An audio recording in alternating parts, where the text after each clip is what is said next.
The influence of maximum isometric muscle force scaling on estimated muscle forces from musculoskeletal models of children with cerebral palsy. Via Gait and Posture. Publication date, available online July 22, 2018. Source, Gait and Posture. Authors, Hans Kainz, Marije Goudriaan, Antoine Falisse, Catherine Huenaerts, Kaat Desloovere, Friedl de Groote, Ilse Jonkers. Abstract. Background.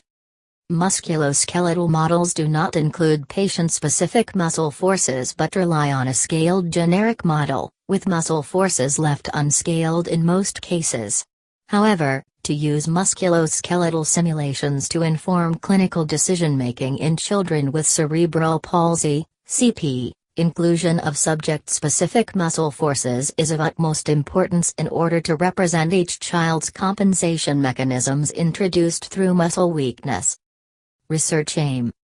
The aims of this study were to evaluate if maximum isometric muscle forces, MIMF, in musculoskeletal models of children with CP can be scaled based on strength measurements obtained with a handheld dynamometer, HHD. 2. Evaluate the impact of the HHD-based scaling approach and previously published MIMF scaling methods on computed muscle forces during gait, and 3. Compare maximum muscle forces during gait between CP and TD children.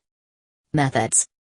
Strength and motion capture data of 6 CP and motion capture data of 6 TD children were collected.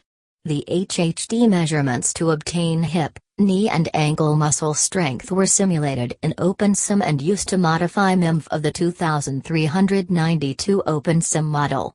These muscle forces were compared to the MIMF scaled on the child's body mass and a scaling approach, which included the body mass and muscle tendon lengths. OpenSim was used to calculate peak muscle forces during gait. Results.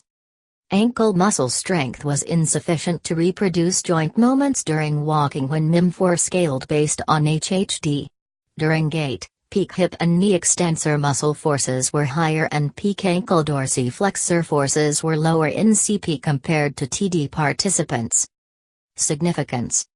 HHD measurements can be used to scale MIMF for the hip and knee muscle groups but underestimate the force capacity of the ankle muscle groups during walking. Muscle tendon length and mass-based scaling methods affected muscle activations but had little influence on peak muscle forces during gait. Add tags, currently, Hearing and Balance, Medicine by Alexandros G. Sfakianakis,